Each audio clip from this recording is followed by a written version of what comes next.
Here she comes. Oh, here she is. Hey. Yep, there's the headphones.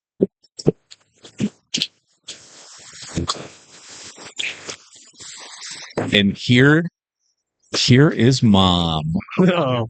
Am I supposed to be here? Can you hear? Can you hear okay? A little bit.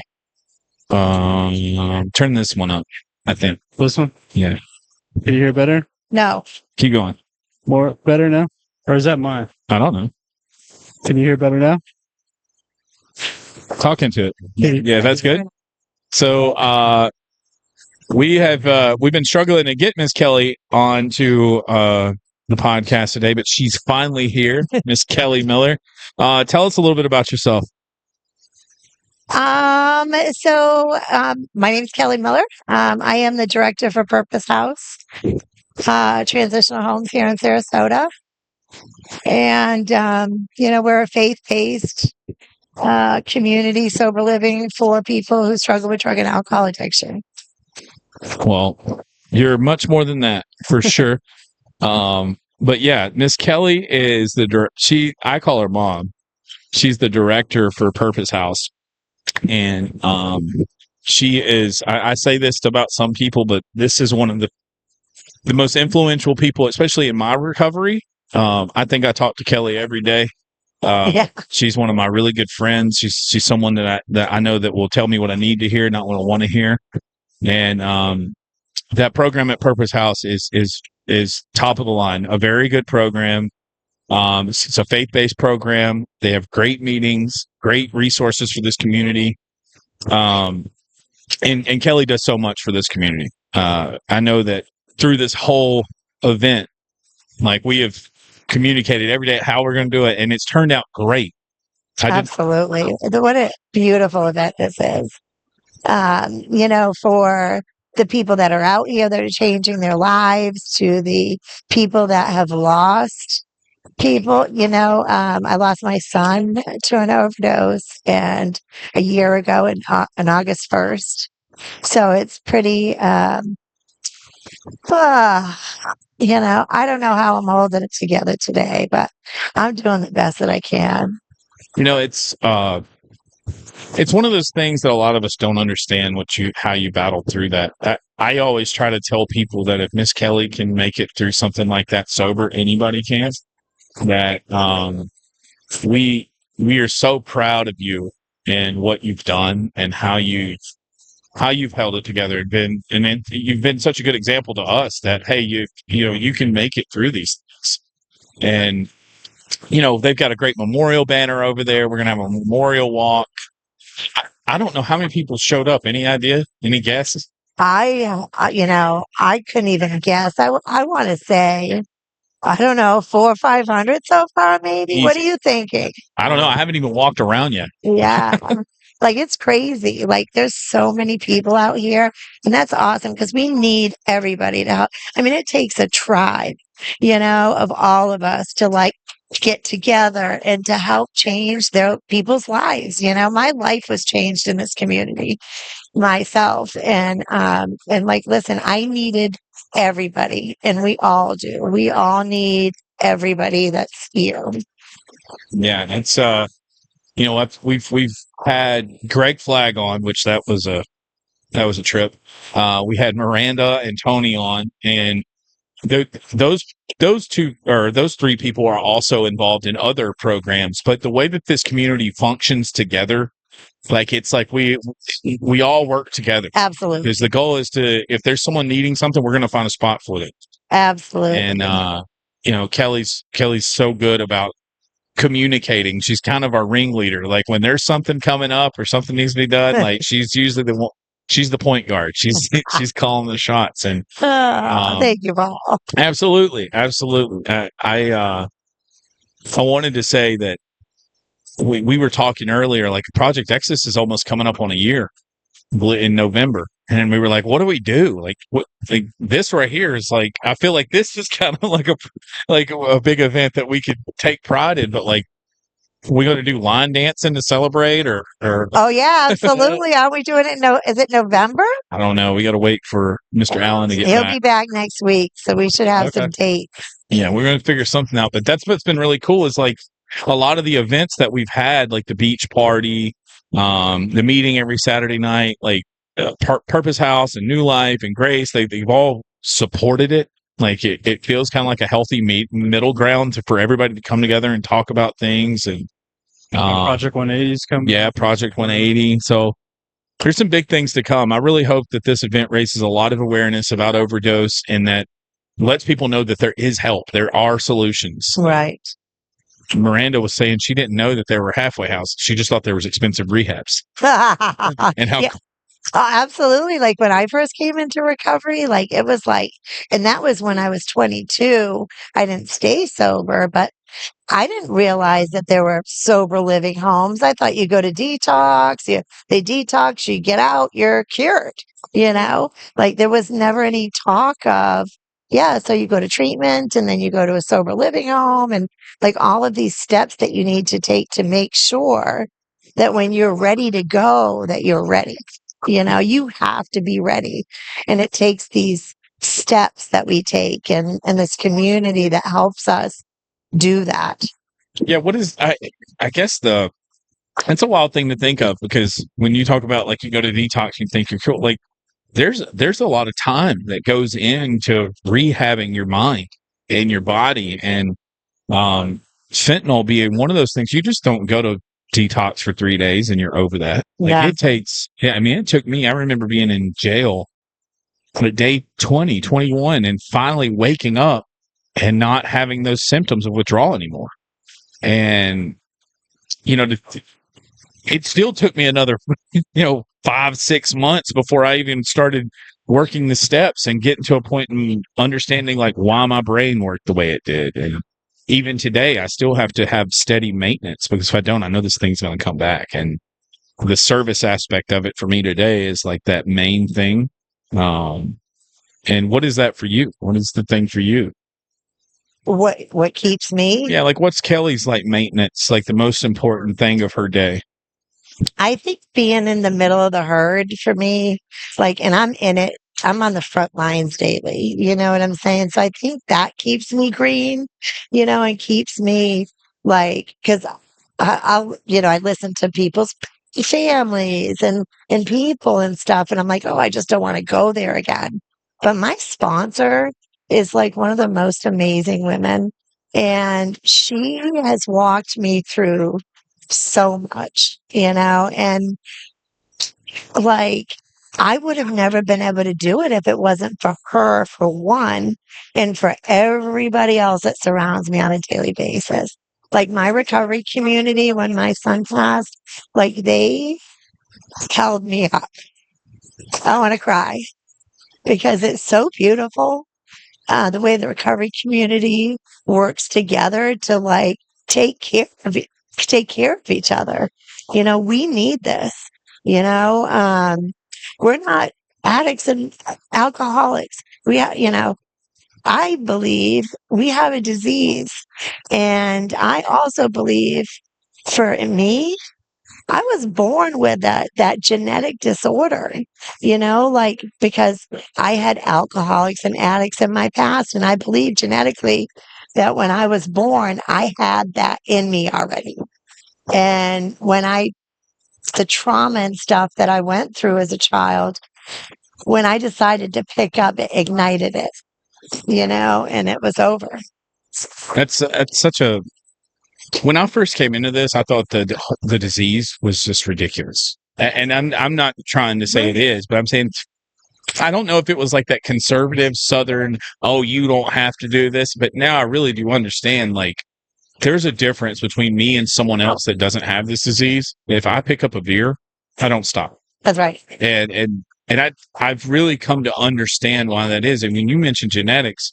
My dad was an alcoholic. My grandpa was an alcoholic. My mom had struggles with alcohol.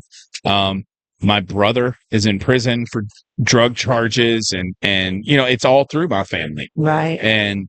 But I do believe that breaking those generational genetic curses has to start somewhere. And now that I'm aware, I know how. I mean, I talk to my brother every day in prison, and we have different conversations now. He attends NA and AA in prison, and he's getting a trade and just got his GED the other day. And like Awesome. he's been to prison so many times in his life, we've never had these types of development or conversations.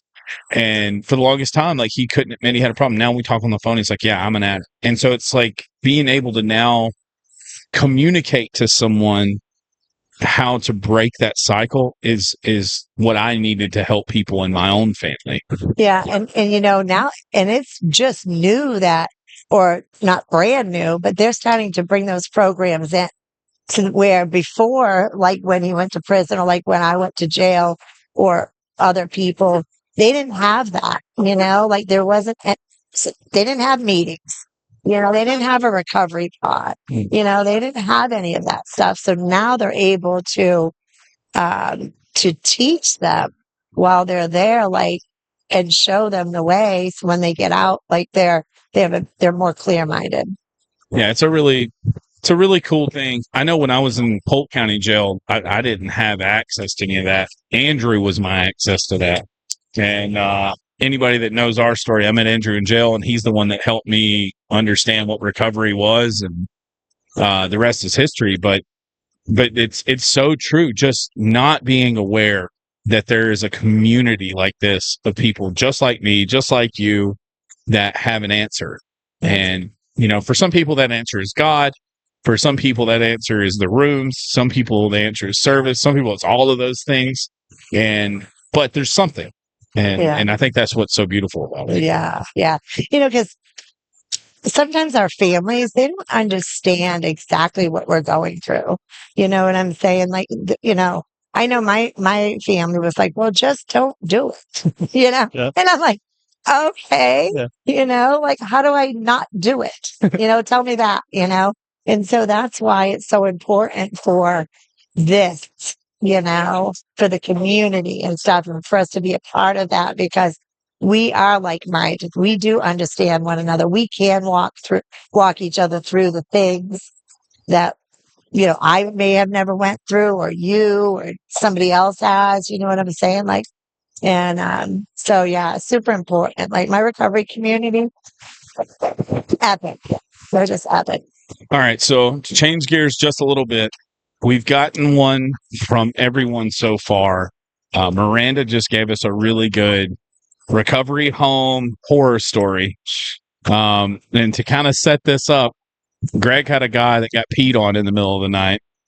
I got so many. Miranda tells us this story about how she got a call at 3:00 in the morning that some guy had tried to break into one of her mail houses and steal somebody's change, not knowing that there were 10 grown men that are felons in there, and he didn't. We're gonna put our houses too.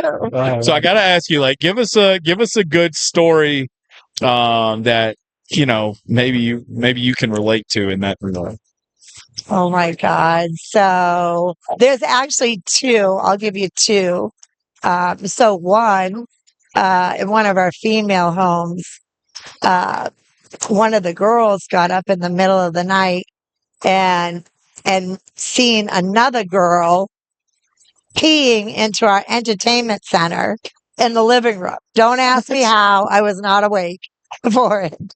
But yeah, that happened. And then we had another guy sneak out in the middle of the night. And so when his house leader went in to check on him, he thought he was there. Well, the next morning, he tried to wake him up and pulled the covers down. He had his pillows all set up. It looked just like he was in there. Yeah, he created a dummy. Yeah, that's right. Well, Yeah, we know. So I think we've actually we talk about that guy a lot on our podcast. And for the sake of privacy, I won't go and blast Jack. I mean, blast anybody out here. No, that was so funny. His house manager texts me. I didn't know the kid at the time. He's like, I got this kid that needs your help. And he sends me the pictures. I was like, hey, hats off to him. That was a really good setup. Like, I can't believe that he thought he was going to get away with that. But like, it was. He's like, well, I was just outside in the yard. Okay, well, you wouldn't have done all that. The yard's So, but yeah, there's so many of them. One girl came home she had been drinking in our alcohol test, their saliva test. So they have to put them in their mouth. And so if it comes up green or blue, it means that they're positive. So at the meeting, I was like, hey, I need you to meet me back at the house. And Thank you. I said, I need you to meet me back at the house. Well, she knew what I was wanting to see her for. So she went home, stuck a blue Jolly Rancher in her mouth, and took the test because she thought that the Jolly Rancher she thought that she was going to spit blue. Yeah. It wasn't. It was white. Wow. Yeah. So, I mean, they just try whatever, anything. There's some clever tricks. Yeah. It's amazing to see, though, a lot of those same people you see years later coming back into the homes. You were there planting the seed originally. I mean, you got guys in and out of homes for, 10 years, longer than that. And finally it clicked. Yeah. But it's, that's kind of what I think we've had this discussion before a lot, just about trying to plant the seed. Sometimes we get so worked up over trying to get guys to follow rules and to go to meetings and work some type of program, and that we forget that maybe all we can really do is just plant that seed and let it grow naturally out there. You want to be the supporter. When I first started in recovery, I had one of the house leaders over at Purpose House, and he said, Kelly, that's all you can do. You plant the seed. It's there. They have to water it, and they have to weed it, and that's all you got to do, because eventually you'll see them down the road and they'll be like, oh, hey, I remember when you said, which is beautiful, because I still, I get texts all the time from people saying, listen, like, thank you so much. And whatever. And they remember exactly what I did to help them that day. And they carry that with them today. That's awesome. It's so cool to hear. I'm so glad that you shared that, because I mean, as of late, like I'm relatively new to the organized helping of people, and I would feel attacked personally when you would help someone and then they would go back out. And I did in the beginning. Like, I was like, what did I do? Did I do this right? Did I not do this right? Yeah, you held the burden of their process through addiction. Yeah, Joel really helped me with that. What you just said really helped me with that, because I've got to, not that I can't be too involved, but I got to have that barrier of, it's up to you now. We've done everything we can do for you at this point that we're, capable of doing. But it's up to you to pick up the phone and call. It's up to you to go to your meetings. It's up to you to make your bed. I get phone calls sometimes about guys that we've helped, like, hey, he's not doing so good. And I used to try to pick up the phone and call him, like, what are you doing? Right. But that was the wrong thing, and now I'm just like, well, kick them out, like, kick them out. They'll learn one way or another. That's right. Take them out, let them fall back. We have to have consequences. I'm sorry. I didn't learn when my mom slapped me on the wrist, or a cop, or whatever. It wasn't. I didn't learn. Like, I needed to have a consequence. Yeah. Yeah, and it's weird to try to figure out who's got the to give them the specific amount of consequence and what's the right dose of it. That's right. Where are we enabling? Where do you draw the line? Where are we providing the structure? There's no right answer. You got to just kind of do your best. I think it's case to case too, Joel. Yeah, sure. But I know I've enabled a lot of guys. That's for sure. So I had to learn the hard way. So. It's hard not to, especially in the beginning, because you want everybody to get it. You got so much love, and you just want them to be where you're at, and it's just, that'll wear you out trying to get people there. Only they can get there themselves. Right. It's just, what's Purpose House got going on over at their tent today? So we have brochures, and we have bracelets, and we have pens and pads of paper, and a couple of my alumni. Actually, I really had a lot of people show up. Of alumni of Purpose House come out, so I'm allowing them to speak. Let them tell their story to people that walk by. And sign up. People can sign up if they want to get into Purpose House. And so we got a sign up sheet. I'm kind of sitting back today. It's fun. Yeah, I love it. I can speak for both of us. I know leading up to this, I was like, I had anxiety. Like, okay, we got everything. And then I always forget how many selfless people are here to just take care of everything. That's right. Like, we haven't had Susie and Angela or any of them on yet. We had Martika on, but like, I know my Purpose House, the Purpose House girls too. yeah, I mean, they're they love service work. I mean, what's really fun great. is like, remember seeing them in the Sally? Oh my God. And where they are now is like, that's the rewarding thing about this for me. It's like, I'm so happy to see Brandon got a truck yesterday. Did he? I've been taking him to work for 3 months. Shelby's so mad at him. Thank you, Jesus. I sent Shelby a picture of him in his truck, and she was like, tears. That's funny. I bet she was. Yeah. So it's really cool. I can imagine seeing your alumni come up. Yeah. Yeah. They're